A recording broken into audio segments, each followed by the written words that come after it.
سلام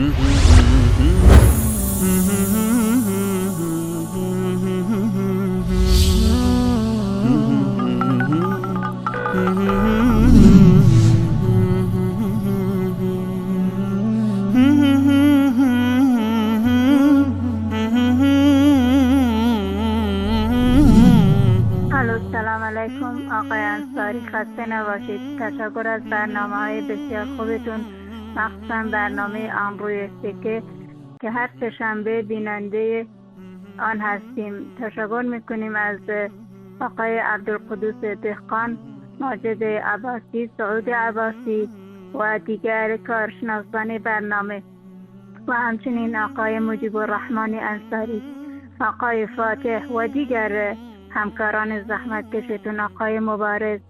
خیلی خیلی تشکر از زحمات بیش از حدتون.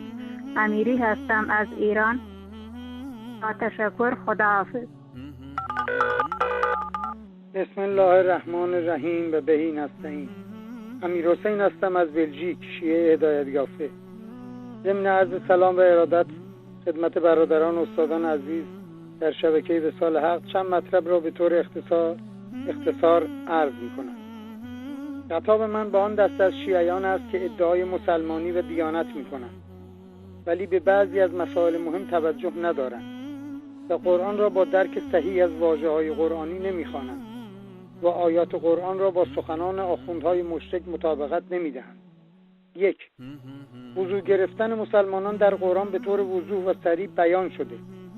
اگر شیعه‌ها اعتقاد دارند که قرآن تحریف نشده، در مورد وضو می‌فرماید الی المرافق، نه از مرافق، یعنی دستها را بشویید به سوی آرنج. ولی شما شیعه‌ها و همینطور آخوندهای مشرک از خودشان تفسیر کردن که نه خیر، این الی المرافق نیست بلکه ان المرافق، یعنی از آرنج، در صورتی که ملاحظه کنن قرآن ذکر شده الی المرافق. چرا به قرآن عمل نمی کنن؟ 2. قرآن می‌فرماید محمدن رسول الله الذین معه اشداء علی الکفار و رحماء بینهم.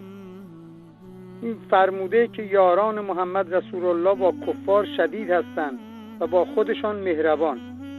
خب من از این شیعیان سوال میکنم، این یاران پیامبر چه کسانی بودند که با هم مهربان و دلسوز بودند؟ جز همین افرادی را که شما آنها را لعن و نفرین میکنید. واقعا خجالت دارد که نام مسلمان بر خود میگذارید. 3. وقتی خداوند در سوره نمل آیه 20 و 21 میفرماید همه مخلوقات را خداوند خلق کرده، تأکید میکنم همه مخلوقات، پس چطور میگویید حضرت علی و بقیه اهل بیت رسول به شما حاجت میدهند، رزق و روزی میدهند و شما را به بهشت میبرند؟ آیا اینها مخلوق خدا هستند یا اینکه خالق هستند؟ کمی انصاف حتما شما را به هدایت نزدیک میکند. در ضمن افرادی که تلفن میکنند و کارکنان شبکه را وهابی میخوانند و یک کتاب هم از محمد ابن عبدالوهاب را نخواندند، چون عقل خود را تعطیل کردند و اهل تحقیق نیستند و تحت تأثیر آخوندهای مشرک قرار گرفتند و این گونه مطالب را در پیامگیر شبکه بیان میکنند. اولا وهاب یکی از نامهای خداوند است. دوما عبدالوهاب کتابی دارد در زمینه توحید. اگر لطف بفرمایید آقایان شیعه را بخوانند.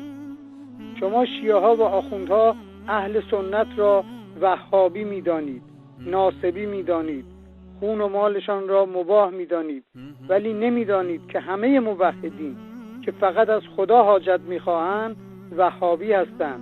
و این آخوندهای مشرک، میگویم به این آخوندهای مشرک، الان قرن 21 است، قرن ارتباطات، قرن تکنولوژی، قرن موبایل و کامپیوتر و ماهواره ها. شرکیات شما آخوندها یا مشرک دیگر رنگی ندارد، نمیتوانید کاری بکنید، دستتان رو شده است. و السلام علیکم و رحمت الله.